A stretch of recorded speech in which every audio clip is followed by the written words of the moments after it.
to advise members of the public you're very welcome to attend the meeting to observe, but you can't participate. I'm not aware that there's going to be a fire alarm, but if there is, if you could all leave the building by the nearest exit and go down to the bottle of notes, which is that way. Are there any apologies for absence? Yes, Chair, we have apologies from Councillors Furness, Henman, Hussain, Jones, McClintock, Smiles, Goodin and Hurst. Thank you. Councillor Hubbard. Any more apologies? Okay, are there any declarations of interest? No. Can I take you to the minutes of the council meeting of the 15th of January, the 19th of February and the 5th of March? Do you accept that they are a correct record? Correct, yeah. So can I have a seconder to move approval? Thank you. Are those approved? Thank you very much.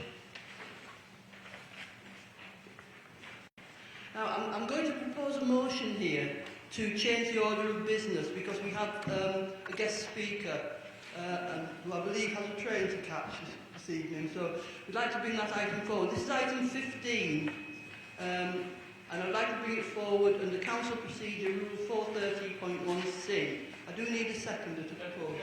Thank you. Is everyone in agreement with that? Oh, thank you.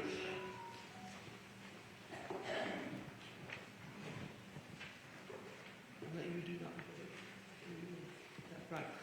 Okay, so can I invite the Mayor to present the report, which was down as item 15, which obviously is now item 6 on the agenda. This is the Local Government Association peer review and Middlesbrough Independent Improvement Advisory Board reports and planned approach to continuous improvement moving forward. Okay, thank you, Chair. So I'm actually going to propose to move the report, but at the same time I would like to invite Wallace Sampson from the Improvement Board to speak, and he'll also be available to take questions as well.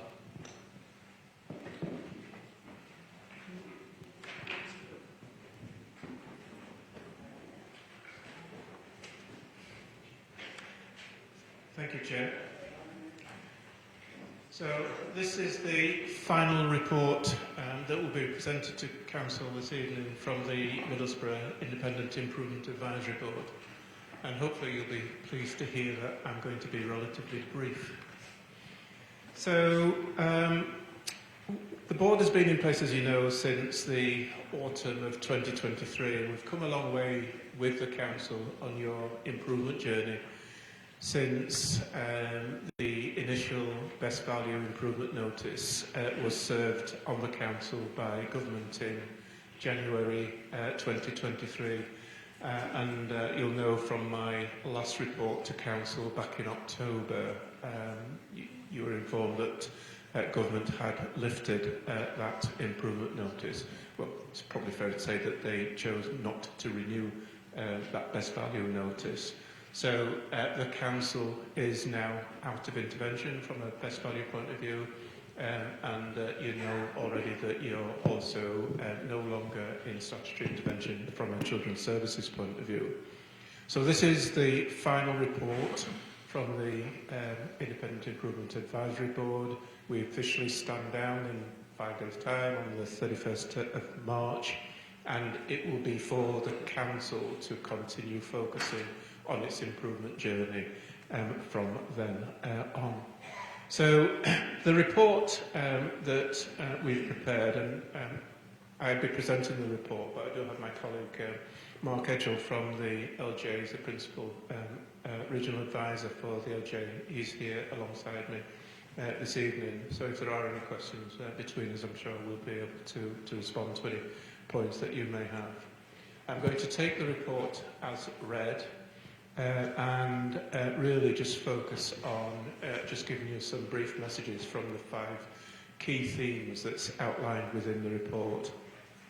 It is very much a forward-looking report rather than looking back, because I think a lot of the looking back can be covered from the things that we have mentioned in the previous reports. So from a looking forward point of view, we've tried to leave the Council with 5 areas that we think that you need to focus on as you continue your improvement journey moving forward. The first of those is around culture change, and in some respects that was at one of the points that was at the heart of the original Best Value Notice that government served on the council. And at the heart of that was a desire from government to see improvements in member relationships and also member-officer relationships. And the view of the Improvement Board is that you've come a long way in your improvement journey around some of the culture change issues that existed at the time back in January 2023. There are certainly better member relationships and indeed better member-officer relationships. But there is still work to be done.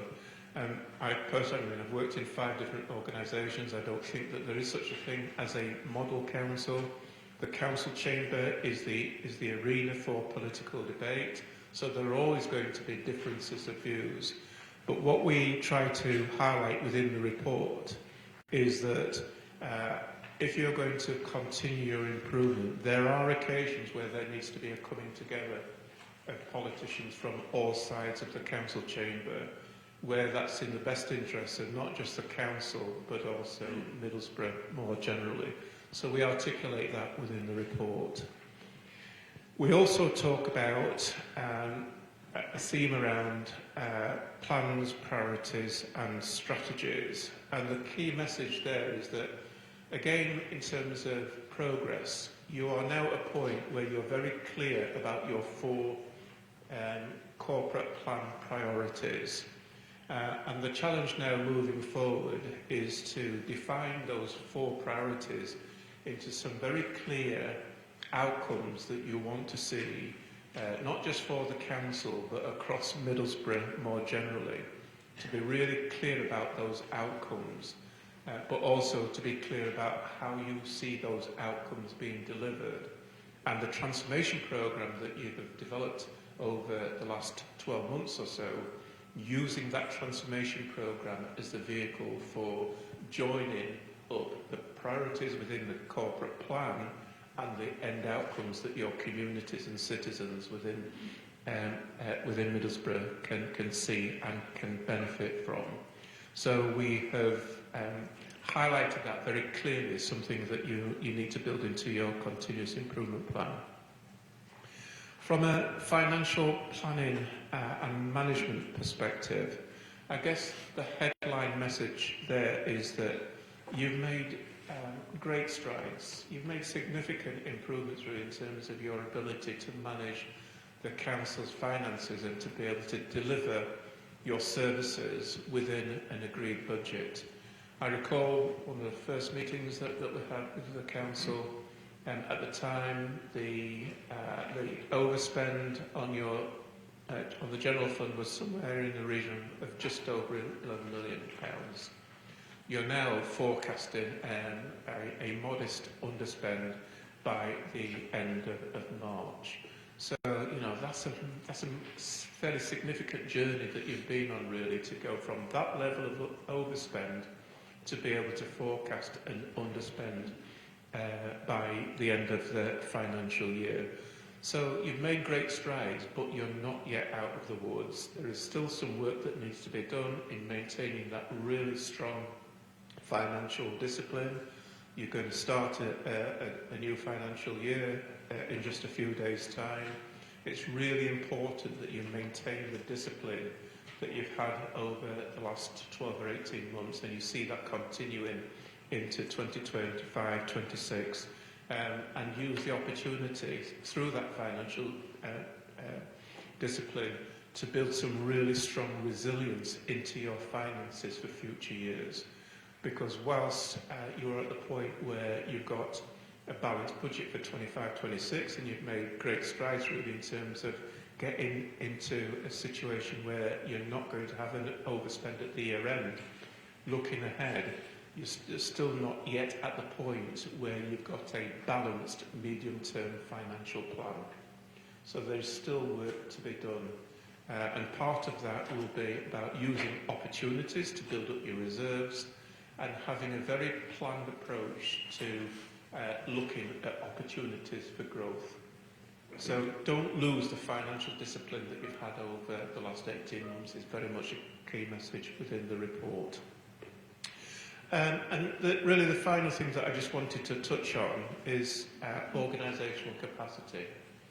If you're going to sustain that improvement that you've achieved over the last 18 months or so, it's going to be really important to ensure that you've got organisational capacity in the right places to support that improvement journey.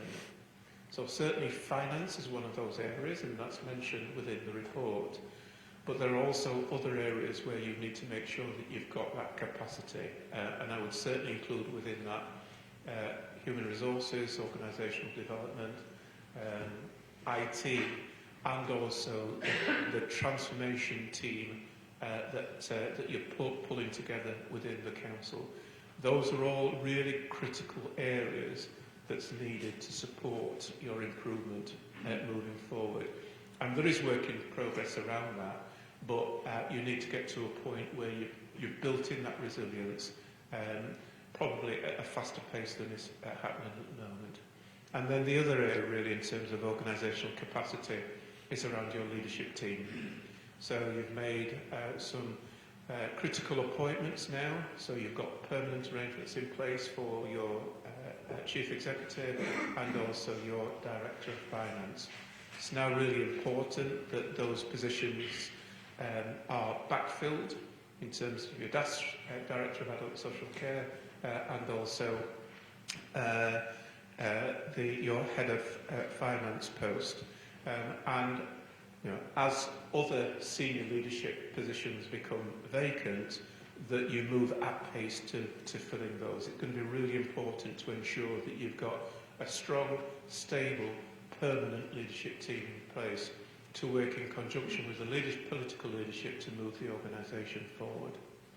There are a number of recommendations within the report that reflects all of those points. I don't intend to go through those recommendations line by line. I will assume that it's that they are taken as read. But between myself and Mark, we'd be happy to answer any questions that members may have. And finally, can I just end by saying a huge thanks to everybody in the council chamber and also the key people that we've worked with from within the officer group. Sometimes having outside people coming into the council can be quite challenging, but my view, and I'm sure Mark would agree, the council has really embraced the need to have this sector-led improvement approach working in conjunction with the council. I do think that you've embraced it. Sometimes the conversations have been quite challenging and been quite difficult, but I've also always felt really, as chair of the board, that the council has entered into that relationship in a very constructive way. And I think that that's one of the major reasons why you are where you are in terms of having come out of intervention and being on a trajectory where there is no reason now why the improvement board can't step away and the council continue the journey on its own. So I just really I wanted to thank you, Mayor Cook, in particular for that. Also you, Eric, and also your predecessor, Clive Eaffey. You've welcomed us into the council and you've embraced that spirit of collaborative working, and we've really appreciated it. So thank you very much. You have a question, Councillor McTighe? Yes, you first. Yes, you first. Oh, were you first? I'm sorry, yes, Councillor Morris then, yeah. Sorry about that, I thought you were first. Thank you, Chair. From the last time I questioned you on anything, there's been a very big sea change on the way councillors' relationships are working. I've been out working in my own ward with Councillor Ranson. Later on tonight, Philip Story's seconded an motion for me. So, as far as I'm concerned, councillor relationships are probably as good as they'll ever get. I have one concern about officers. One officer, who I won't name the department or whatever, as you are well aware because you received the same email that I did, is not responding to emails without being forced by copying the likes of yourself or the chief executive in. It's not just happening to myself, it's happened to members of the public, as you realise. And for me, that isn't good enough for somebody on 115 plus per year. Thank you. Thank you, Councillor Morris. Councillor McTighe? Can I remain seated? It's not a question, it's a comment. And I've been here since 2003, so I have seen and heard an awful lot, some good and some bad. And certainly I was happy to be able to converse with you this time, because previously the councillors that were actually handpicked to speak to your predecessors, and for obvious reasons it won't come as a surprise. I wasn't chosen to speak to them. It's just a pity that it's had to come to this. It shouldn't even have to. But, you know, when you go a long way down and reach the bottom, there's only one way up. So obviously we're going that way up, and it's good to know. And I put that down to a certain extent to our new chief exec. I never knew him before he was appointed. I've had dealings with him a few times since, and I'm very, very happy as a result. And as for mixing with Labour councillors, certainly Councillor Gavigan and I worked well together on one or two issues in our ward because we share a ward, and I couldn't manage without him. Unfortunately, I've offloaded some things to him. I'm sorry, but there you go. I think the relationship with officers is still not good. Now, when I first started here, I was told by the manager of a member's office that, I quote, if an officer doesn't want to reply to you, he doesn't, and that's it. And that's wrong. And I accepted it because I was naive. I wasn't in a group, I've always been independent, and that's wrong. And there have been similar things like that over the years. So it's been slow coming to this, but at least we're here now, and I hope we don't go back over. But if we do go back over, I'll be in touch with you. Thank you. Councillor Saunders? Sorry, Chair, can I just respond to that? So within the report, there are a couple of things that I think it's worth reflecting on from what you just said. The first is that there is an acknowledgement that there is still work to do in improving relationships. So in terms of the cultural change theme, we acknowledge that the Council has made great strides, and I think, as has already been acknowledged, a lot of improvements in member relationships. If you feel that there's still work to be done in terms of member-officer relationships, that's just something that the Council needs to continue to work on within its continuous improvement plan. I think the point about the chief executive, in the report, one of the things that we try to articulate is the importance of the relationship between the mayor and the chief executive. I think in the report we very clearly state that the mayor has made a great deal of difference to the council's improvement journey over the last 18 months. I don't want to embarrass the mayor, but I think you've been very visible in terms of providing that leadership within the organisation. But we're also very clear that now that you've got a permanent chief exec appointed rather than an interim, it's really important that that leadership is taken forward jointly by the mayor and the chief executive, and that there is a mutual understanding of respective roles, because in effectively functioning councils, that's when it works well, when that leadership is being provided jointly and each understands each other's roles and responsibilities. And I know that that is very well understood. There is a role for both the mayor and the chief executive to play in supporting the council on its improvement journey, and we reference that within the report. I'm sorry, Chair, there was something I missed off my list, so will you indulge me? I'll be very brief. Very brief. Thank you. You mentioned finance. When I first started in this council, you may not believe this, but it's true, a councillor could claim any amount of money he wished, or she, without producing a receipt. That's how this council was run. So that's how far we've come up. Now we have to produce receipts. How can you run a business without people taking money out of it without a receipt? But that's how it was run.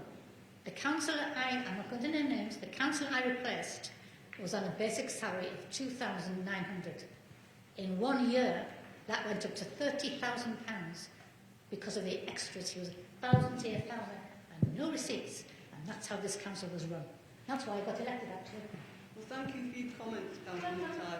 Hopefully we're now moving forward as Mr Sampson has Yes, said. you are, because we're still in the press. Councillor Saunders. Yeah, thank you, Chair. Yeah, it's a comment, really. I'd just like to take this opportunity to thank the interim Chief Exec, Clive EP, and the interim Head of Finance, Debbie Middleton. They've made a massive difference in this council. And I just hope, I've got all the faith in Eric and Andrew to replace them, and I just wish them all the best. Thank you, Councillor Saunders. Anyone else with a question or comment?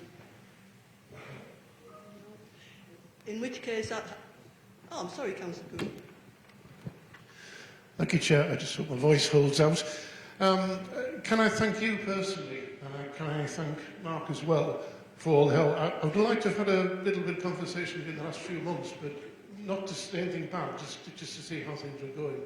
And I echo all the other comments as well, because things, since the 10 years I've been here, I think things have improved greatly. And I think a lot of it's down to you. Okay, a lot of it's down to the Mayor and others, new Chief Exec, working together. And I would like to see more inter-working, because after all, we're a council there for Middlesbrough. We can take politics in and out of things, but at the end of the day, we need to work together for the best of the town. Thank you. Thank you. Any more? In which case, the Mayor has moved the report, so I'll ask the launching officer to take a vote. And to draw members' attention to the papers that you've had and that are published, on page 1 and 2 of the report, there's a list of what you're asked to approve when you're voting. So I'll read through them just so that everybody's clear. Council is being asked to approve the recommendations set out in the Local Government Association Corporate Peer Challenge Peer Review Letter and the final report of the Middlesbrough Independent Improvement Advisory Board, which Mr Sampson has just talked to, and to agree to formally thank the Middlesbrough Independent Improvement Advisory Board and the support of the Local Government Association Senior Regional Advisor for their support and oversight during the Council's improvement journey, to agree to formally thank the Local Government Association Corporate Peer Challenge team for giving up time in their substantive roles as leaders in other local authorities to support the Council in its continuous improvement journey, to agree the continuous improvement plan, to agree the planned reporting and assurance arrangements for the Council's continuous improvement activity, and to note the Council's planned approach to continuous improvement going forward and the formal closure of the Corporate Governance Improvement Plan. So can I please see a show of hands for all those in favour? Thank you. Are there any against? And any abstentions? Okay, those recommendations are approved. Thank you. And can I also thank our two guests this evening. Thank you very much for all the work you've done. And the next item on the agenda is questions from members of the public. And there are two questions. Therefore, the Executive Member for Environment and Sustainability. Is Susan Peat here? No, they're not good. They're not here? No. Right. I haven't got the questions.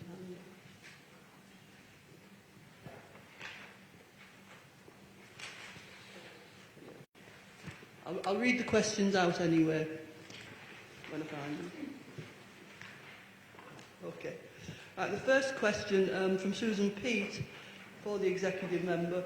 What Zone K residents' views were used, obtained and represented when resident parking permit charges were first drawn up ready to be proposed? And what did councillors and officials understand of Zone K? Were Zone K residents' views represented initially? And how do we ask the Council to reconsider the charging proposals? Shall I read both questions? The second question is on the same subject, so I'll read that too. It's from Rachel Forster. Some years ago, a parking permit scheme was introduced in Beechwood. to stop inappropriate parking by hospital staff and visitors evading hospital parking costs. This caused a problem for the flow of traffic through the estate, especially buses, bin wagons and emergency services. I accepted the inconvenience of permits to assist. I was informed by a neighbour we will now be charged a substantial amount for this. This will severely affect residents' finances and well-being. We have not been informed, and I believe this is unfair and underhand. What residents' views were obtained and represented? How do we appeal? What is the cost of implementing this scheme, and has it been justified? Thank you. Councillor Gavigan. Thank you, Chair. First of all, I'd like to thank two people who took the time to contact the Council with their questions. It's good to have people's engagement. Thanks to the Council's financial turnaround, which a recent peer challenge rightly described as impressive, we're now in a stronger position to look again at some of the difficult decisions we had to take this time last year. One of those is the introduction of charges for resident parking permits. We've listened to the concerns raised by residents, particularly in areas like my own in Beechwood, and therefore the implementation of these charges is being paused.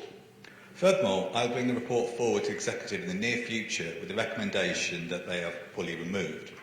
While there are still steps to go through before that can be formally signed off, I'll bring a report forward with the intention to deliver a fairer, more proportionate approach. It's our improved financial stability that makes that approach possible. Thank you. Thank you, Councillor Gavigan. Next item is the Tees Valley Combined Authority update. Over to you. Can I take 7 and 8 at the same time? Yep, that's the Mayor's statement and report and the Tees Valley Combined Authority update.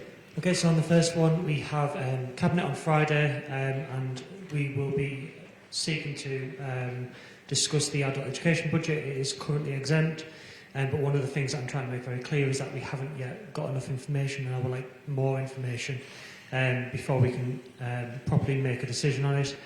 For me, it needs to be really clear about who providers are, where they are, and what level of outcomes that we're getting for the learners.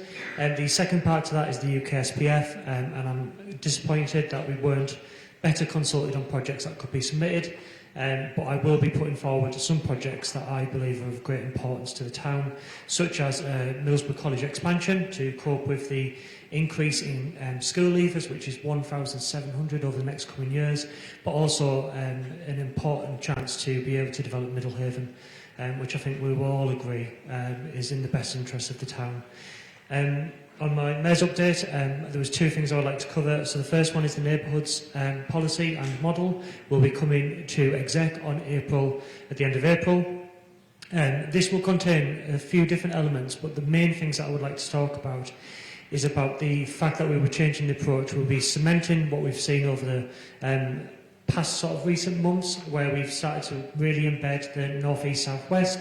And I think everyone will agree that we've started to see a bit of a change in how councils are engaged and approached, but we'll go steps further. So it will be about recruiting more staff to help with some of the more difficult issues and placing them into those teams so that we can get a better outcome for residents and councillors alike, but also placing more staff within other settings. So for me, and we probably won't call them a link worker, but it's really important that we are able to engage with schools better. I think we'll all have had experiences where a school has approached a counsellor or the council because they've been trying to navigate a service on behalf of one of their parents or carers, and they have not been able to achieve the outcomes that they would like. So for me, what's really important is that we start to engage with the schools properly, put someone directly into the building that will be able to help and resolve some of those issues. It won't just be in case that it will be in schools, but we'll also seek to place them in places like hospitals, so that in GPs, so that we can get that proper engagement. Because actually, if there is a recurring issue, such as a path that is broken or causing issues and causing multiple falls, then we need to be able to deal with that quicker, and we need to be able to go to source to find those. The second thing I would like to raise is that the Middlesbrough Priorities Fund will also be brought to that executive meeting, and one of the things that I would like to start happening soon is if councillors do have ideas on revenue projects, I would like to have conversations, and I would like to be able to understand what sort of priorities you think that we should be investing in. The pot will have the governance signed off first, alongside some very clear projects. But what we will be able to do from that point onwards is also allocate ward funding as well to ensure that we can get some localised projects off the ground. But more than happy to have a conversation about any of those projects in any wards. Thank you. Thank you. Are there any questions for the Mayor? Councillor Saunders. Thank you, Chair. Yeah, thanks for that, mate. I'd just like to ask you an update regarding the Linthorpe Road cycle lanes, please. Yeah, so it is now packaged up and it is going for tender, so we will get the tenders back within the next sort of 2 months. Then the work will commence from that point onwards once the tender is awarded to a construction firm. There has been some back and forth about a bus stop opposite Granville Road, and for those of you that probably remember it a bit better than I do, before the cycle lane scheme there used to be a bus stop opposite Granville, and what used to happen is as you used to come out the junction, you were immediately then faced with the side of a bus, and if we revert the scheme exactly back to type, that bus stop would be reinstated, so we've had to work through issues like that with the TVCA. They're now cleared, and we've got the whole project packaged up ready for tender, so next 2 months. Councillor McTighe. When you started speaking, you were speaking so quickly like I do at times. Did you say USBF? UK SPF. What does it mean? What is it? So that is what replaced, and I definitely won't know the term for this, but the EU Social Fund, I believe it was called in old terms. That was the previous fund that was allocated to regions like ours. So this is the fund that replaced that, essentially. So what exactly is UKBF? What's the BF? UK SPF, so it's the UK Shared Prosperity Fund. Thank you very much. You just mentioned you had a bus stop there. Was it illegal to have a bus stop there like that? I'm unsure if it was illegal, it's definitely impractical, so we shouldn't put it back there. It's just that I suddenly in my very narrow road, when I come out, I'm facing cars parked there, and I turn right on the blind end because they're all parked there. So maybe I might just be able to do something. Yeah, absolutely. Happy to sit down with Councillor Gaffigan and work through that. Yeah. If there is situations like that, I'd rather start to look to address them, because ultimately, if it does cause crashes or it does We had cause other loads of issues, near misses, absolutely. Loads. We had we were going to put yellow lines down. The residents complained and said, we have cars. Absolute lie, they didn't have any. So they didn't put the yellow lines down. So they parked right on the bend, and it is dangerous. So thank you very much for that. Are there any further questions? Councillor Cook? Yeah, just going on from that. Yeah, just going on from that, if my voice does hold out. You said about talking to councillors, that's great, because sometimes our priorities don't always match Middlesbrough's, like footpaths and things. I have a footpath that's not been done in 30 years, well-used one. I've got a lady who, I won't go into her health details, but she don't walk on the path. So I'd like to put that forward. I've tried in the past, and I've just hit a brick wall, saying it always done years ago when it wasn't. So I would like a way that the officers, through your office, would take a bit more notice of councillors and our priorities. That would be great. Thanks. So I absolutely agree, and I won't preempt decision making on what I'm going to put in it. But for me, one of the big things is to try and stop some of the repetitive tasks that we do. So we're forever fixing or trying to mediate grass verges, and I can't think of a single ward that does not have at least one with a massive hole in it at this point. So actually, to put aside some money to look at, and obviously with residents' blessing and making sure we're not doing anything to anyone, but to tarmac some of them is a logical thing to do at this point. They were grassed at a time when the upkeep was definitely there. And if it's the case now that they're just torn up and not really providing any real benefit to the street, either aesthetically or otherwise, it's probably better if we just seek to remove. Any further questions? You've had your question, Councillor McTighe. No one else want to ask a question? Okay, I'll let you, Councillor McTighe, if no one else wants to ask. Be brief. I think it's high time we did something about cars and wagons and vans damaging our pavements. I don't mean the fact that people can't get past, but some of them are absolutely horrendous, and then they're repaired time and time again. I'm sure, I remember Richard Long saying something like, yes, we can create a bylaw, but it's long and involved and costly. It can't be as costly as constantly repairing these. I mean, I know people who have garages, and they bring the cars home from the forecourt and park them where they live. And it's impossible to get past, and we have them on our backs all the time. And really, it's up to the council to say, right, enough's enough, we'll do something about it. Point taken. So, are you going to do something about that? So I think with this specific example, I'm looking over towards Judith, who might not be able to answer, but will probably know better than me. Around, yeah. So it is not. It might not be an offence, but it's definitely frowned upon. I think is the very soft word version that's to store cars for sale on the public highway, which I don't know if that is a legal offence, but I think that's definitely something that we'll look at. So yeah, absolutely. No further questions? Okay, then we'll move on to questions for the executive members. We've had a number of questions, and some people have put in more than one question. So what I'm going to do is give everyone their first question to make sure that everyone gets the chance, and then bring the second in later. Mind you that there's 2 minutes to ask the question and 3 minutes for the executive member to respond. The first question is for Councillor Theo Finesse, and Councillor Finesse isn't here tonight. He's submitted his apologies. It's from Councillor Cooper. Councillor Cooper, would you like to read a question? You will? Okay. Well, the second one is for the Deputy Mayor and Executive Member for Education and Culture, and it's from Councillor Morris. Thank you, Chair. I'll keep it to a minute, hopefully. I'd like the Chairman to join with me in congratulating Philippa and Lisa, whose birthday is today, for the work that they've done on the VE Day celebrations. Very much appreciated. I'd also like to ask what involvement the Armed Forces Champion has been had with those arrangements, and if she's been in touch, the Armed Forces Champion, been in touch with the local veterans associations. Thank you. That's the story. Thank you for the question. Thank you very much, and I hope Lisa has a wonderful time. She'll be mortified that she's been mentioned at full council, so happy birthday, Lisa. The role of the civic officer would have traditionally been contacting the armed forces specific events. We don't have a civic events officer anymore, and that role has now fallen to the events team. It's not a role that would have traditionally been done by an elected member.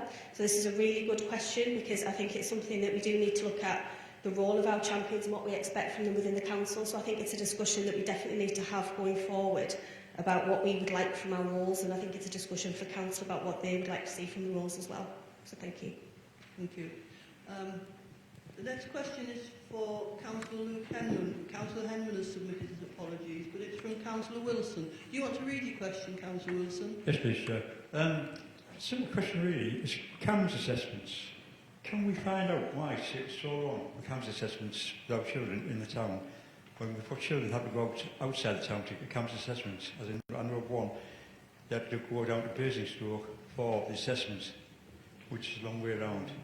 But can we just look at that one and see what we can do pushing forward? There seems to be a lot of children missing out on the educational healthcare plan because of not getting CAMS assessments. Thank you. Thank you, Chair. If it's okay, I'll try and answer it best. So essentially that's a process that sits with the ICB, but actually you make a very valid point, and I will chase up and try and get some data around that. I think one of the other things that's probably worth just trying to highlight really is the good work that's being done in the Finley Cooper Centre in Maine, and one of the services that they're looking to start quite soon is around that pre-diagnosis and post-diagnosis service, because actually one of the big pitfalls is that wait time, and actually if people are just waiting for assessments and results, they're left in that bit of limbo, and actually what they're seeking to do, which is absolutely amazing, is to support people in the run-up to that process, but then also, regardless of what the decision is, support them afterwards, because sometimes not getting a diagnosis can be just as devastating to some people as getting a diagnosis. So that'll be the additional piece of support that they're putting as well. And they do absolutely excellent work, and I can't praise them highly enough, but I will get you the figures. It's go on that one, Chris. I'm sorry. It's we seem to, the list seems to get longer, and the wait time seems to get longer. It's just I've been told up to 10 years on one or two of them, and 18 months for year 6. So that seems to be we are proportion. We do need to really chase it up. Thank you. No, absolutely, I'll take that. Thank you. The next question is for Councillor Gavigan, and it's from Councillor Saunders. Thank you, Chair. Yeah, it's page 1, paragraph 2.3 on the Transport and Bridge, Councillor Gallagher. Can you tell me when a full report on the options and the costs will be brought to this Council?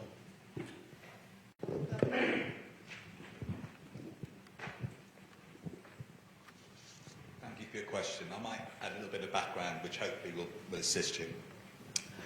Transport Bridge is rightly acknowledged as one of the region's most iconic landmarks, and the Council is fully committed to securing its long-term future.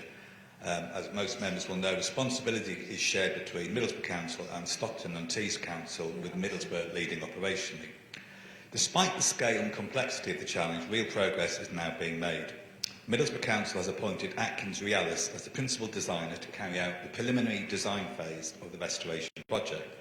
This initial phase will include early contractor involvement to establish the best working methods, environmental surveys and a full environmental impact assessment, consultation with Historic England, and preparation of documents for listed building consent, which is required before any repair works could begin. The preliminary design phase will take up to 10 months, but is a vital step in determining what is needed for full restoration. The cost of that work is just over £768,000, split equally between Middlesbrough and Stockton councils under our existing agreement. Both councils are committed to funding their share, and Middlesbrough Council has funded its portion from existing budgets by reallocating capital from the Bridges and Structures programme. No new capital request has been made. This demonstrates our serious commitment to getting the bridge restored, not just in words, but with actual work on the ground and money behind it. This contrasts with TVCA and Mr Hampshire, who have publicly committed to saving the bridge, including a January 2024 announcement of a £30 million allocation as part of a wider £1 billion post-HS2 transport package, whereby no formal funding has been provided to date. As of March 2025, as of today, neither Middlesbrough nor Stockton Council have received any detailed funding offer or plan from the TVCA, despite these public declarations. The full restoration will require a detailed design phase after the current work concludes, taking a further 8 to 10 months, followed by a tender process and then construction work expected to last a minimum of 3 years. Thank you. Thank you. I must apologise, Councillor Thompson. Your question should have been next, and I jumped ahead of myself. So there's a question from Councillor Kaboué. Thank you, Chair. On newsletter engagement, does the executive member agree with me that engaging residents via the online neighbourhood action partnership newsletter appears to have proved a huge success in the south and east of Middlesbrough? Are there any plans to introduce a similar online newsletter in the north and west? Thank you, Chair. Thank you, Chair. Yeah, as stated in my report, the neighbourhood managers have recently introduced an online newsletter for residents in East Middlesbrough and in South Middlesbrough. In East Middlesbrough, we've had 55% take-up, and in South Middlesbrough, we've had 47% take-up. So it's great that residents are engaging and are interested in reading the work that's being done by Middlesbrough Council in these areas. I would like to thank the neighbourhood officers who have been involved in producing the newsletter. And in response to your question, is the plans to produce one in the north and the west? Absolutely. Thank you for your question. Thank you, Councillor Thompson. Next question is for Councillor Jan Riles, who is the Executive Member for Adult Social Care and Public Health, and it's from Councillor McCabe. Thank you, Chair. Councillor, I'm a little bit confused in your report. I don't know if it's a typo error, but page 1, Council priorities. Healthy place. You've put 8 words in for healthy place, and there's 5 pages on public health. Is there a reason for that, or do you know your portfolio?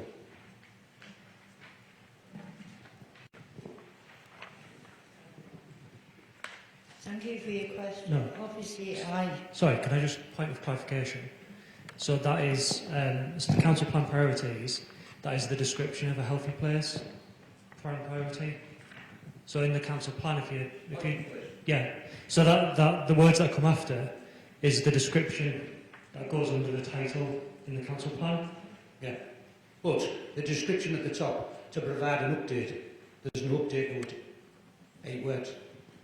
Yeah, so on the report template, essentially, that should just list the council plan priorities and then it just lists them. It's not actually part of the report, that's just the part of what everyone fills in. So why is it on the page? If it's In not the part same of the way report, that- it shouldn't be there, should it not? Well, in the same way that Middlesbrough is moving forwards right at the top of the page, but wouldn't expect you to ask questions on it. Right, okay. Thank you.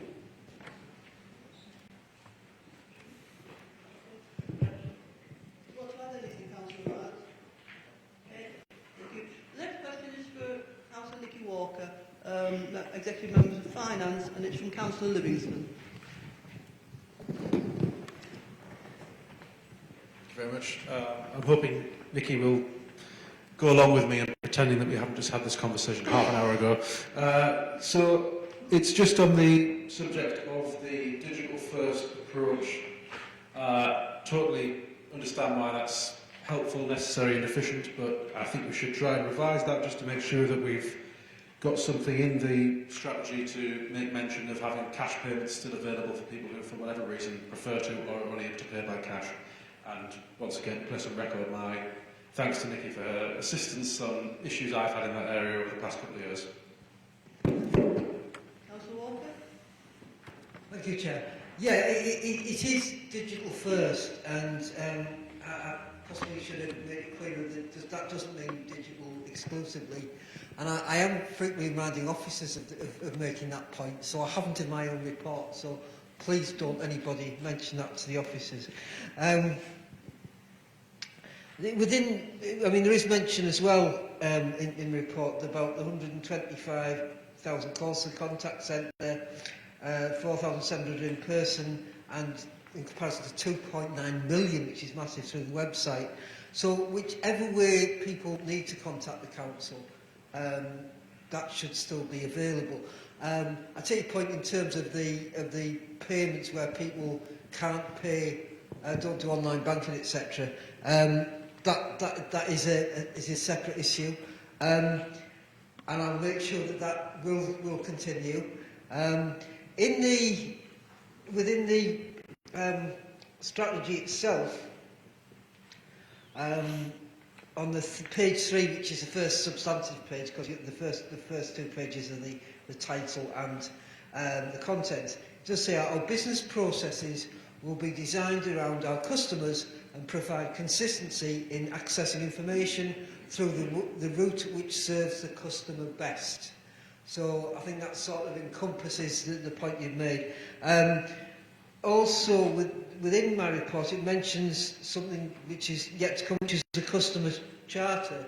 So I will ensure that spirit of having the methods which serve the residents, I don't like the term customer, residents best, is encapsulated in that customer charter as well. Okay, thank you. Thank you. Next question is for Councillor Jan Ryan, and it's from Councillor Saunders. Yeah, thank you, Chair. Councillor, page 4, paragraph 2.10 of your report, what was the inspection outcome? Can you explain the poor score attributed to people's experience? In the table at the bottom of the page, so low. In particular, what led to the low scores in the categories assessing needs and safeguarding? Given how crucial safeguarding is, what remedial action have you taken to address this? Thank you. Councillor Ryan? I think actually the report down here is basically self-explanatory. I do take on board what you've just said, and I will go back and obviously get more information and have that sent to you when I receive it. All right? Thank you. Thank you. Next question is for Councillor Thompson, and it's from Councillor Morris.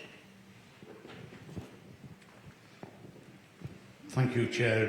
It will be very brief, and I did brief Councillor Thompson on the outline of it earlier on. On the Ukrainian meeting that you had the other day, great that that sort of thing's happening. My question really is about the vehicles that the council no longer use. They're not fit for use for the council. Could they be sent to Ukraine? There are charities that do run them there, or vehicles. They're particularly after 4x4s, but any vehicle, including motorcycles, as Matt Story said earlier on this evening, so I've had a word with him as well, but can it be looked into by the council to any vehicle that's taken off the road untaxed that remains unclaimed that is suitable be looked into to send to Ukraine rather than crushing vehicles or scrapping them? Thank you. Councillor Thompson? Thank you, Councillor Morris. That's a real good question. We do give a lot of support to the Ukrainians. Some of the things our cohesion team is provide lots of support to arrivals from Ukraine, including a tour of Middlesbrough parks, libraries, hubs and the Polish shops, regular events and activities, referrals and signposting to education and employment agencies and budgeting. I'm also aware that our officers recommend people to donate IT equipment that is surplus to requirement to an organisation called FAIR IT. This is being used to support our Ukrainian refugees. It's a great organisation to make sure that the equipment is put to good use rather than being sent to landfill, which I fully support. So I take up your point about being able to send vehicles to there, and I think it's something that would be welcomed. As a quick secondary, Chair. If you need any help contacting Ukrainian people, I do have friends who are Ukrainian, but I'm aware there are members of staff in the council who are Ukrainian as well, so, you know, but if you need help, give me a shout. Thank you. Thank you for that offer, that's really appreciated, and I'll pass that on to our officers, so thank you. Thank you. The last question is from Councillor Saunders and it's from Councillor Gavin. Thanks, Chair. Yeah, Councillor Downing, it's regarding page 3, paragraph 2.11, the Linby and Bellevue footbridges. In particular, the Linby footbridge. Although it's just outside my ward, it's still in class as Park End, and I noticed in the report that with the improvements, you're putting light in there. I'd just like to make you aware, I've had 2 site visits with the former MP Simon Clark and also with the present MP Luke Myers regarding the black path along that which leads to this Linby footbridge. There's no light at all there. It's a very popular walkway with dog walkers and plus staff from the hospital. I'm just wondering if there's any plans to put lighting along there, not all together, not all down there, but in particular parts. And I'd gladly invite yourself and the Mayor to come and have a look, because Luke Myers and Simon Clark apparently sent letters to the Mayor and they haven't received a reply. Thank you. Thank you for your question, Councillor Salt. I'm not aware of any plans along those lines, and I'd like to ask the Mayor to respond to one of those Absolutely. queries. Yes, so as of today we've had a meeting about some of the upcoming transport schemes, and one of the allocations that we've been looking at, what I'm going to try and do is see if we can divert the money. There's a really interesting project called Tees to the Topping, I'm not sure if you're aware of it, but the National Trust are leading on a piece of work to essentially connect those 2 areas. And one of the key parts to it is that green corridor along the back of Berwick Hills and Park End.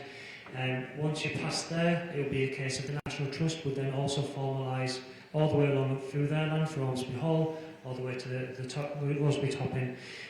We've had that initial discussion today, and I'm hopeful that we'll be able to get the green light to reallocate that funding. If that is the case, then we should be able to come up with that scheme fairly soon.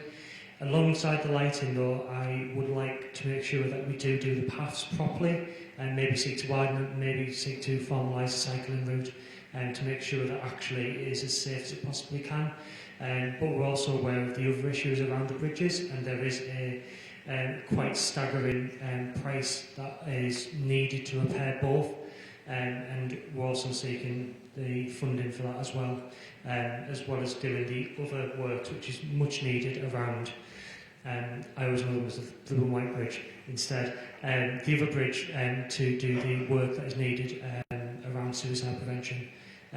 So that is currently with Network Rail, and we're hoping that they're going to sign off, because they'll have to sign off not a lane closure, a track closure, in order to get that work complete. So as soon as I get movement on that, I'll give you another email. Right, next item on the agenda is the report of the Overview Scrutiny Panel. Councillor Blades. Yeah, thanks, Chair. I'll remove the report as read and happy to answer any questions. Are there any questions for Councillor Blades? There are no urgent items, I haven't been informed of any, and there are no members' questions. So we go on to the first motion, which is from Councillor Branson. Councillor Branson, would you like to read the motion first, please?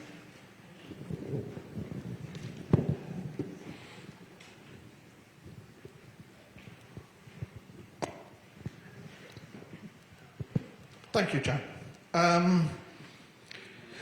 The Council notes bus deregulation in England has led to a significant reduction in bus services, with research by Friends of the Earth highlighting that bus services in England, outside of London, where they've remained regulated, have reduced by 48% in urban areas and 52% in rural areas since 2008.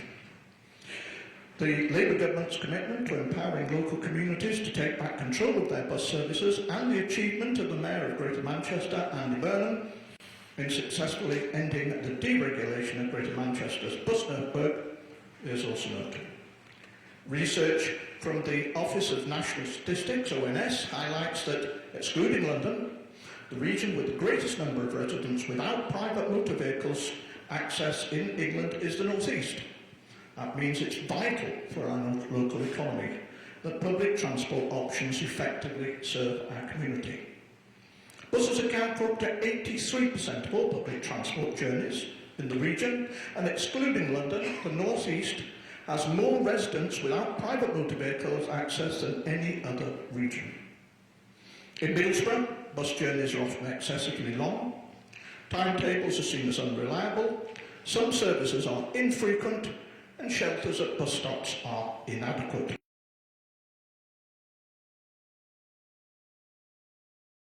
Social exclusion in the North, published in February 2024, 44% of respondents had said that poor public transport was impacting on their ability to socialise, and 29% reported they were forced to spend money on a vehicle at the expense of other essentials. An end to deregulation of buses in the Tees Valley would empower local decision makers accountable to local people to set routes, timetables and fares, which could help to drive much needed improvements to services in Middlesbrough and the Tees Valley as modelled in other parts of the country. So this Council resolves to write to the Mayor of Tees Valley Combined Authority and the Secretary of State for Transport calling for an end to deregulation of buses in the Tees Valley, allowing communities to take back control of their buses. Thank you. Have you a seconder? Thank you. Would you like to move the motion, Councillor? I would indeed. Chair, I'm proposing this motion in my role as Chair of a TVCA subcommittee on transport. We've done 2 reports on transport in Teesside, and we've called for several changes to deal with what we believe is a broken system. As the motion says, we've seen a significant decline in the provision of public transport in this region. The number of bus trips are down by over 50% in 2011 in the Teesside area. Huge swathes of the bus network have been removed, leaving only a skeleton service. And whilst train travel has increased slightly over this period, there is no real integration between bus and rail services in this region. And we know the reason for this decline. The privatisation of bus and rail transport has led to operators prioritising the interests of their shareholders and not those of residents and users. For example, no effort is made to cross-subsidise less popular suburban routes, which was the practice in the previous situation before deregulation. And competition between rival bus companies, such as between Arriva and Stagecoach, has made it very difficult to integrate service provision, as well as efforts to improve ticketing arrangements. And it's one of the reasons why we don't have an east-west service, for example, in South Middlesbrough. It's something that's caused considerable problems to people living in that area. And we all know that there was a service, because I used it many years ago when I worked at Ackland College, and I was able to get a bus back to my house in Eagle Park. Can't do that now. That service doesn't exist. It was, of course, supported by the local authority later on, but local authorities simply don't have the money in order to support services like that. And as I say, the private sector operators have no intention of cross-subsidising. Now, the impact of this on local people is well documented, and part of this is referred to in the motion itself.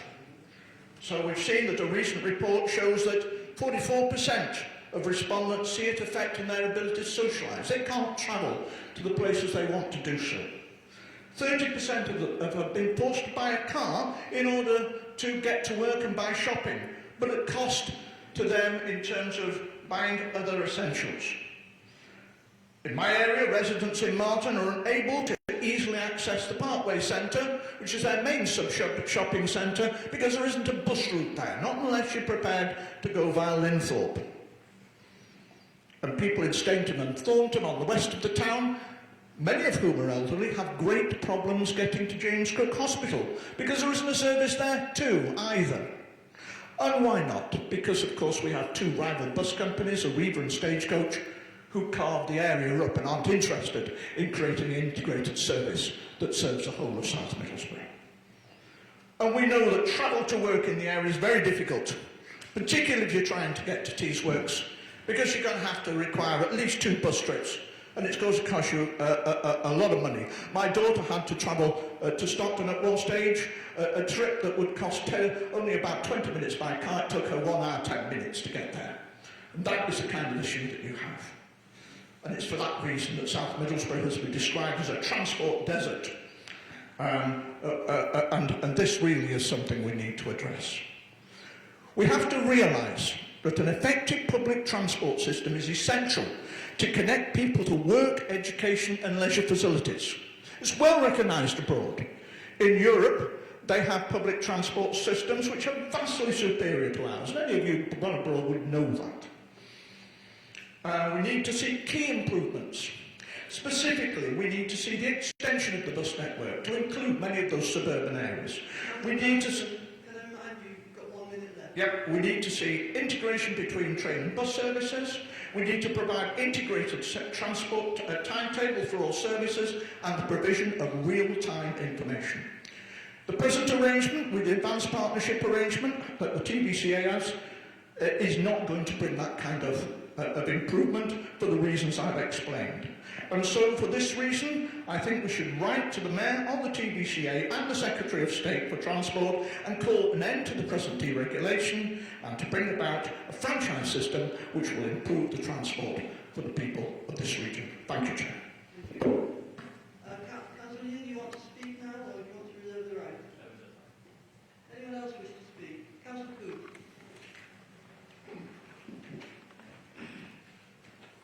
Thank you, Chair. Whereas I agree with a lot of Councillor Branson said, thank you for mentioning Stainton and Thornton. In fact, Thornton hasn't had a bus service in the last 15 years. It had a Leven Valley service, but prior to that it was the S-Bus, which I used to get, and it used to go to Hemlington Hospital. Those were the days.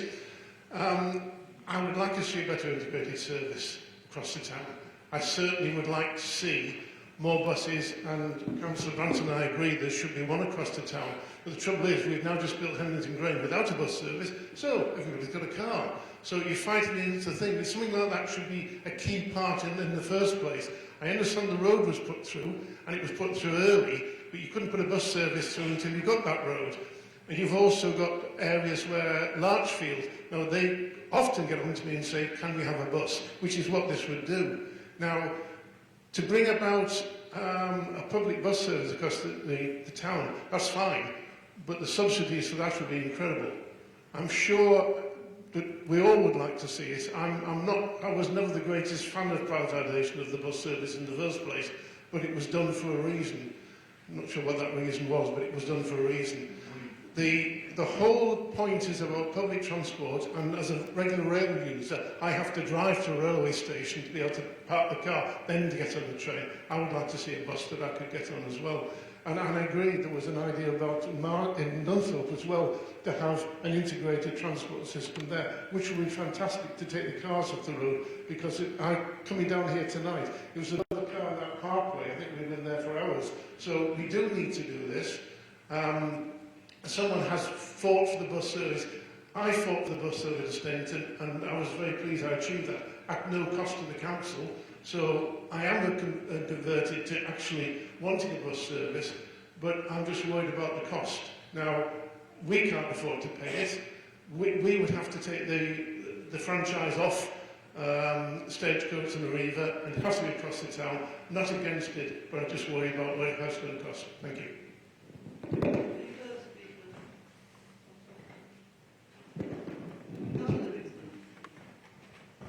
Thank you very much. Yes, I fully support this motion. I was going to talk about, to give a perspective of quite how disappointing the bus services in this town are. A resident of mine living in Tollsby who has to go via the town centre to get to James Cook Hospital, but I think David's rather blown that out of the water by telling us that you have to go via Linthorpe to get from Mark to Copenhagen. I think that really shows the problem that we've got here.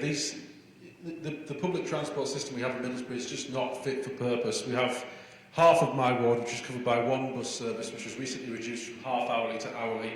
I've only used it once and retired, and it was 45 minutes late.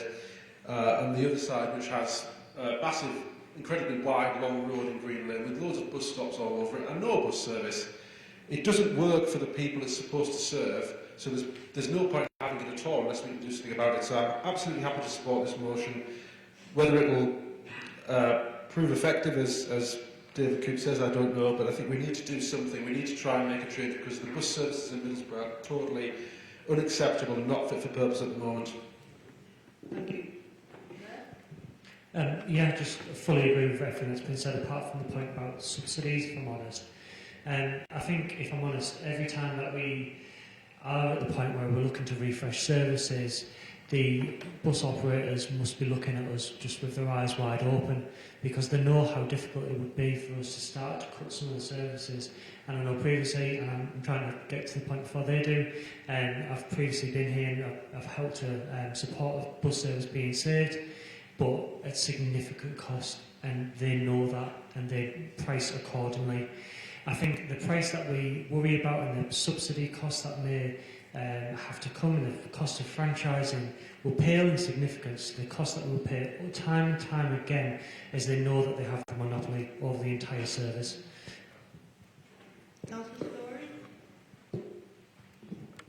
Thank you. I'm a bus user, I don't drive. The buses are appalling. They don't turn up on time, they don't turn up, they turn up late. It's like a lottery. What's going to happen next? It's fun. It's absolutely appalling situation for people in Middlesbrough. People getting to work predominantly affects older people, women and children, because young people can't travel. And it's something that we absolutely need to do something about, and I fully support the motion.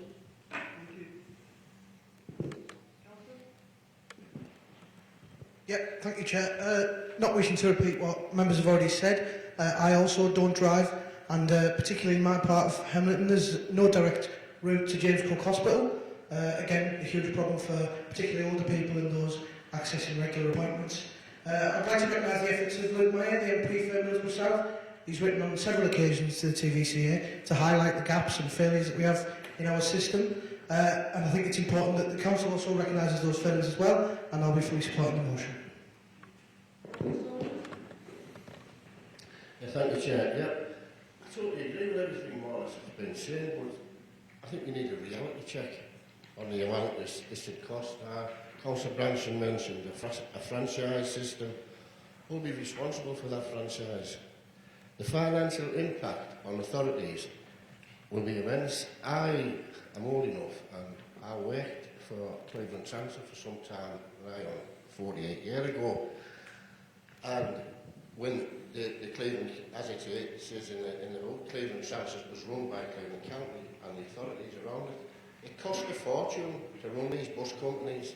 So regardless of what you're saying, and I totally get your passion for public transport, but you need a reality check. The financial impact it will cost the Tees Valley and Middlesbrough in particular to bring public service, what used to be, into this town.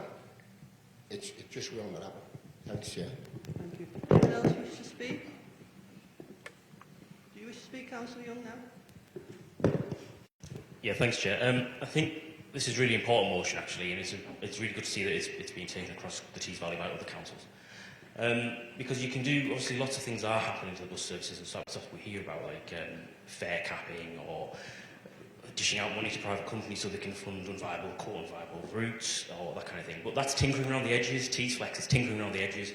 This is about full-scale reform of the service. And yeah, it costs money, but it's about investing, and I think it's right to spend that kind of money to invest in those services for people that people actually need, because buses are really important to communities. They link people together, they get people to work, they get people to school, they get people to college. I didn't drive for years, and because I didn't want to drive. Eventually I learned to drive because buses were so bad, and it forced me to drive. Now I drive all the time, but I didn't want to do that, but buses were rubbish. And I think a better investment in those services would boost that one, would boost that the increase in people wanting to use the buses, because they would be more reliable. There'd be more of them. They'd be across the communities. They do what they should be doing, which is serving the public to get from A to B and sometimes to C. It's vital. It's a vital thing. It's really disappointing that it's already being written off by the Tees Valley Mayor as an issue, because, like I said, councils across Tees Valley are calling for this, and I think we'll continue to call for it. And I really hope you would reconsider this, look at it again, and think that this isn't gambling with money, as he calls it. It's actually a vital investment in public services. Thank you. Anyone else? Councillor Clark. Yes, thank you, Chair. I don't actually use the buses, but I sympathise with everything you say, and I appreciate it and support you. But I can't support it until there's a financial plan put forward. Each new bus costs in the region of £300,000. You have to pay for the drivers, you have to pay for the people who maintain the buses, you have to pay for the people that run the whole system. So I just don't think it's financially viable. Until I see a good financial plan, I can't support it. But I recognise everything you say, and I hope we've got the money to do it, but I doubt it. Thank you, Chair. Thank you. Councillor Wilson. Yeah, thanks, Chair. Coming from a sort of a PSV background, buses take a lot of money to maintain. They've got to be serviced quite regularly, roughly off the road once, twice a week, for service and inspection by law. Maintenance costs and paying a fitter, you're talking about a lot of money just in wages for a fitter. The buses only, you're talking hundreds of buses to make it viable. And I don't see how we can make it viable with what we've got, because it costs so much to maintain them. Plus, like, you need the garage, you need the maintenance costs in the garage, you've got ISO 9002, all this to go with us, or health and safety to go with us. It will cost a lot of money, although I do agree with Councillor Branch saying about we do need bus service in the town. It is rubbish that what we cost, but we have got to consider the full maintenance costs of running a bus service. Thank you. Councillor Morris, did you want to speak? Thank you. Thank you, Chair. I do agree it's going to cost a lot of money, and I do think although I do think it's a noble motion, I have sympathy in the state of the bus services. I was brought up in Nunthorpe. I'm not aware that Cleveland Transit ever ran to Nunthorpe or Martin. We managed with one company running the service, which was United. They were a private company at the time. I don't see that anything is going to change for that area if the TVCA funded a bus service. Okay, thank you. Anyone else? In which case, I'll ask Councillor Branson to reply. Thank you, Chair. I think it's very important to bear in mind one important factor. We're talking about franchising. We're not talking about nationalising the buses.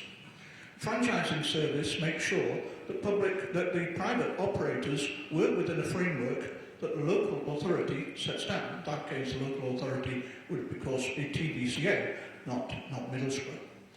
One of the key problems you have was one thing I mentioned right at the beginning, the failure to cross-subsidise. The fact is there are lots of profitable routes, but they're not prepared to use the profits from those routes to subsidise the routes that are less profitable. That's the only way in which you can run a proper, effective, integrated transport system. The moment they are cherry-picking, they're running the routes they want to run, which make the most money for their shareholders.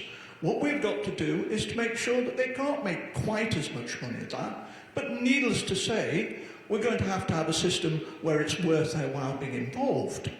And if that's the case, we won't be running the buses, we won't be maintaining buses, we won't be putting the drivers on the buses, but we will be making sure that the bus companies are not ripping us off and that they're giving us a fair service for what we want. That's basically what franchising is. Thank you, Chair. And I put forward the motion. I'll ask you to take the vote, please. All those in favour of the motion?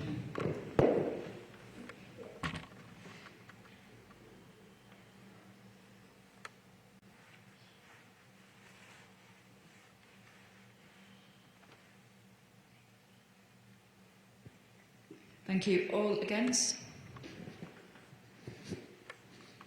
Thank you. Any abstentions?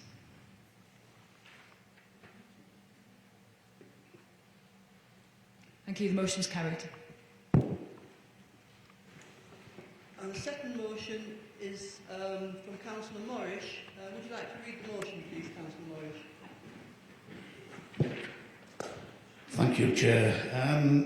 Middlesbrough Council resolved to establish a non-politically balanced cross-party working group of 5 councillors, the purpose of which is to support the Council's events team with civic events, and when and if funding is available, to expand on the civic events calendar.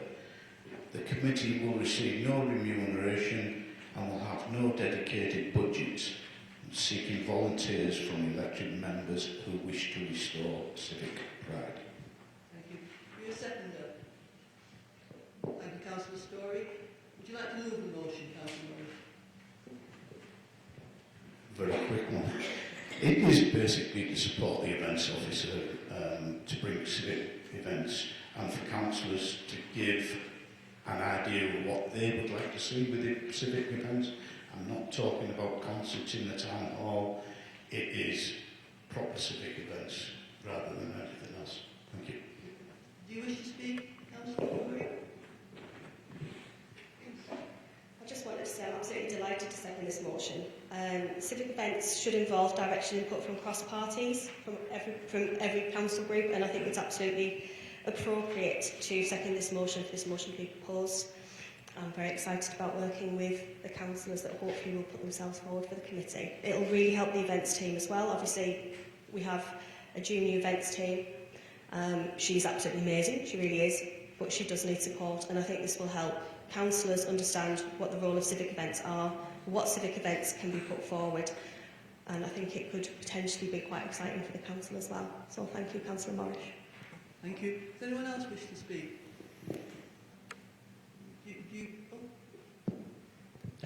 While I won't sit on the committee because I won't rob someone of the space, and I probably don't have time at this point, but I'm more than happy to volunteer. Myself and Philippa used to run lots of events all over the town for free for families, and actually it's one of the really, really good things is to see people engaging in those sorts of events. So absolutely happy to volunteer and support however I can. Do you wish to write a reply, Councillor Morris? I'd just like to thank the Mayor for volunteering his time. I know how busy he is, normally. Thank you. So I'll ask the monitoring officer to put that to the vote. All those in favour of the motion?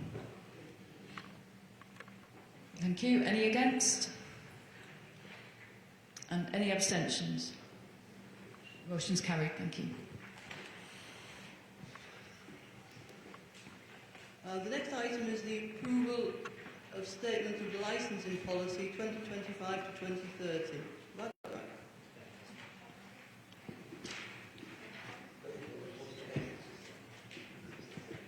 Oh yes, sorry, I've jumped ahead of myself again. It's a pay policy statement 2025 to 2026, and the Mayor is presenting the report. Yeah, how we do. So this report is for approval, and the decision is set out in Appendix 1. It's a report that comes every year. It relates to the Localism Act rather than much more localised policies, but we set out the pay policy statement every year. Thank you. Are there any questions? Councillor Jackson.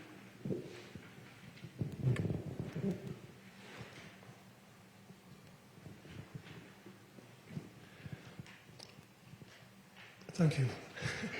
Officers are contractually entitled to negotiated pay awards, and from a recruitment and retention policy, it is important that we have an agreed pay policy and we are competitive and reward accordingly.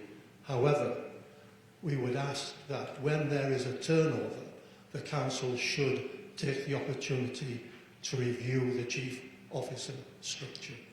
Thank you. Okay, do you wish to comment on that? Yes, so that is within the role of now Eric to review that senior management structure, and I'm sure there will be updates about that in the future as he continues to settle into his post and comes up with what the best model is or could be, and that doesn't necessarily mean that there will be any changes. But I think it would be appropriate that if we have a 6-monthly or annual review where Eric is able to give that update about his direction. Thank you. Any further questions? No, in which case I'll ask the monitoring officer to put that to the vote. Members are being asked to approve the pay policy statement, so can I see a show of hands of all those in favour, please? Thank you. And those against?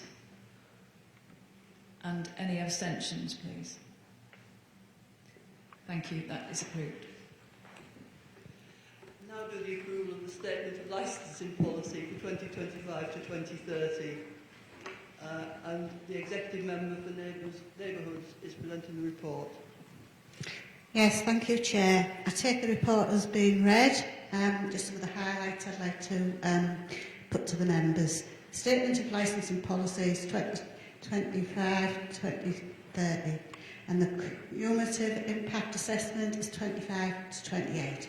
The report outlines our licensing policy. This is a legal requirement and promotes the 4 licensing objectives, which are the prevention of crime and disorder, prevention of public nuisance, public safety and the protection of children from harm. A 12-week period of consultation was carried out with Cleveland Police and ward members, licensing premises and other stakeholders. Following the consultation, a number of amendments were made to the policies. These are set out in the appendices to the report. The policy also includes an impact assessment which aims to limit the number of licensing applications granted in certain areas of the town. This allows us to control the availability of alcohol and reduce the negative impact on communities. In addition to the areas currently covered by the impact assessment, 3 wards have been added. These are Park End and Beckfield, Ramblesfarm and Thorntree, Berwick Hills and Pallister. These 3 wards have a high number of licensed premises and a high incidence of crime and antisocial behaviour. So members are asked to approve the report. Thank you, Chair. Are there any questions for Councillor Thompson? In which case I'll ask the monitoring officer to vote. Thank you, Chair. So in voting, members are asked to approve 2 things, that is the Statement of Licensing Policy 2025 to 2030 and the Cumulative Impact Assessment 2025 to 2028. A show of hands in favour, please. Thank you. And against? Thank you. And abstentions? Those policies are approved. Thank you. The last item on the agenda is flexible use of capital receipts strategy 2025 to 26, and I'll ask the executive member from that Finance to present the report. Thank you, Chair. I'd first like to propose an amendment to the report. It might seem a minor matter, but I'm informed that we should do this. It says on the first page, is this a key decision? And it says yes. This is incorrect in that only executive reports are key decisions. So that should actually say no. So I understand that I need to move that amendment, and I'd also need a seconder for that, Chair. Is there a seconder? Yeah. Thank you, Councillor Morris. Thank you, Chair. So this flexible use of capital receipts ideally would have come with the rest of the budget reports, but officers wanted to continue work on this to make sure that everything complies with what is required in order for them to be included in the flexible use of capital receipts report. Have put in tight controls and a new form asked from February 2025 asks that excuse me, I've got a cough. Declares whether budget savings are to be made or cost avoidance will occur, and the scrutiny of each request to make sure it's truly transformational rather than business as usual work. If the money's already been requested for and provided elsewhere, and the validation of all financial calculations to ensure the right amount of funds is being asked for. Just to remind members that the reasons why we have this rather than the main budget. So this is expenditure which isn't ongoing expenditure in the revenue budget that goes on year. It's actually largely to deliver savings to that budget.